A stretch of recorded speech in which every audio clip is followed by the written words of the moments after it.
Hey everybody, it's Rob from Flailthroughs. This is Gundam Battle Operation 2, and this is a request from Klavdi, who wanted any mobile suit of cost 400 or less in military colors and highly weathered. So I went with the Zaku high mobility ground type, which I haven't used in a good while, and put it in a nice olive drab type color and put the weathering up to 100%.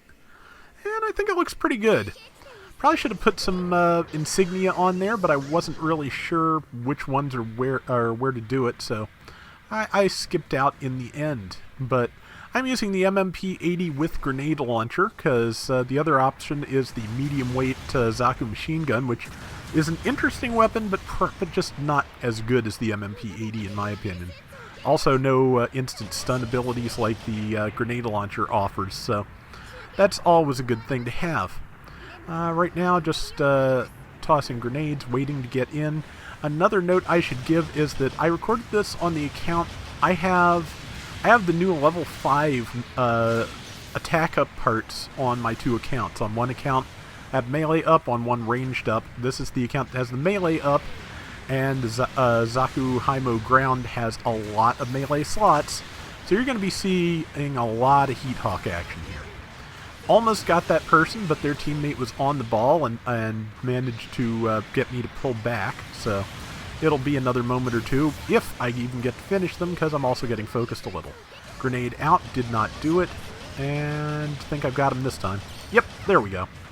Yeah, this is, I believe, a 350, it might be a 400 room, because I think I went right up to the edge, because there was a nice 400 queue in the jungle, so I believe the jungle was one of the specifications of the request as well, so yeah.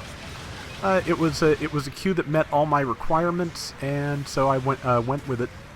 But yeah, there's a few 350 things in here. You can run 50 points under relatively well with a lot of things. And let's see, was trying to get over there and kill that person, but was a little bit busy running out of feet and falling on my face. But I'm about to die, so I'm also about to escape, and I am so amazed this works. So just going to sit on the edge of the dome. If I get on the ground, I'll be walked on or slashed. But if I just hunch here, they might miss me as they go by. I think they did, in fact. They were busy walking on the trees because they expected me to be hiding under those. That's my guess anyway. Either way, I lived long enough to, die on top of the dome after we got the waypoint. Whether or not we keep it, I do not remember. Might just be a waste because that means they get 100 points by taking it back.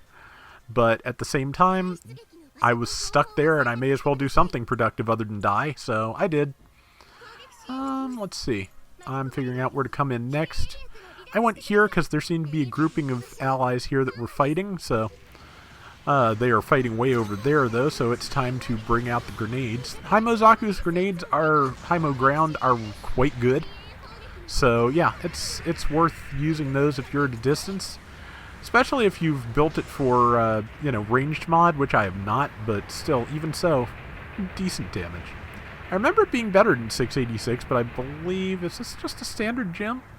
I think it is. It must just have really, or a Jim Kai maybe. Either way, it must have fairly good ballistic defense. Because, like I said, I remember the grenades on the Himo ground being better than that. Tagged it with the grenade launcher grenade, which is a stunning weapon.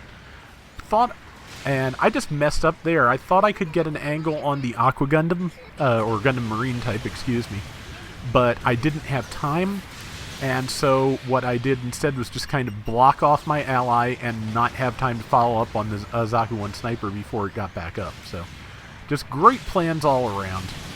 And now I'm going to get focused to death because I am surrounded and they are hitting me very hard in series. So yeah, dead. But we've got a decent lead, 5,000 to 2,800. They could easily come back from that. It only takes a few kills to manage it, but at the moment we're doing alright.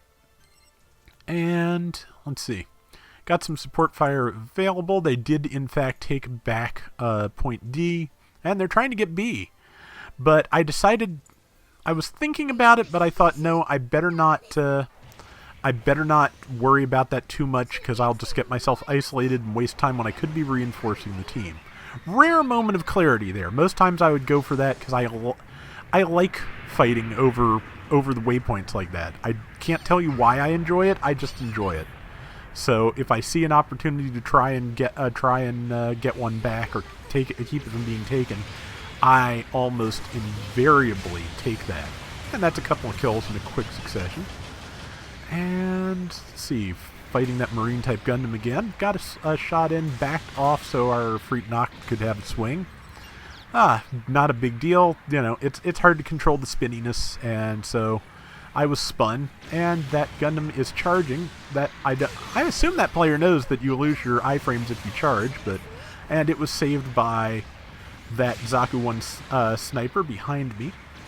But I only need to get a couple of shots in on that. I'm going to go with the Heat Hawk again, because that was the easiest one.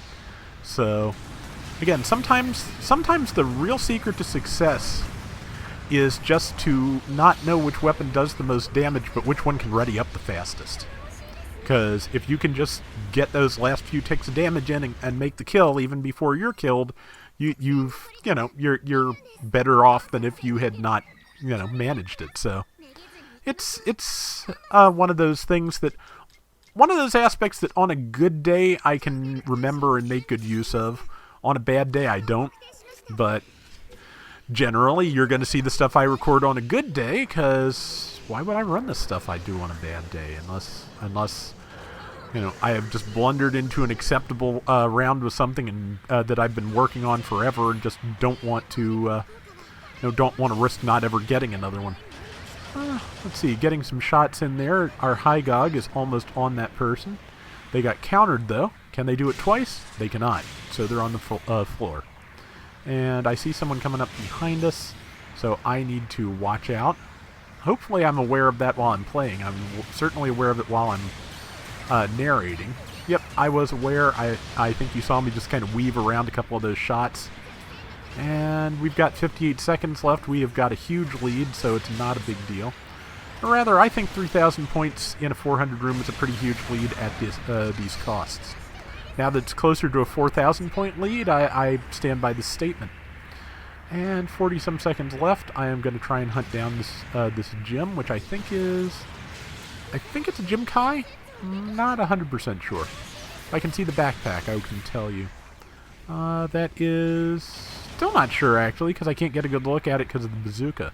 But I think the bazooka itself is the type that the Gym Kai uses and not the default Hyper Bazooka. So, yep, I'm saying Gym Kai. And I have got two enemies here who decided to ignore me in favor of whatever was in front of them. That was a mistake. We have now doubled their score, we're almost double the score. Well, they got an extra few points in, so we're not going to quite double their score in the end, and that's fine.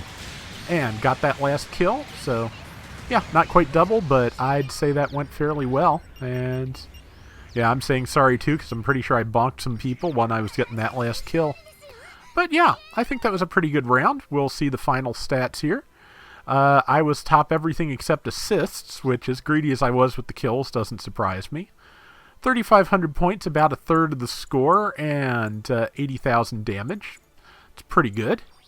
And 8 kills, 3 deaths. Not bad at all. That is going to do it for today's Gundam Battle Operation 2. Hope you enjoyed the round, Clavdy. And until next time, everybody take care and have fun. Later! You know, I always confuse my high mobility Zakus, and I remembered it's the high mobility late model, I think it is, the R2 Zaku that has the really good grenades. This has decent grenades, but yeah, the R2 has the best of those, as I recall.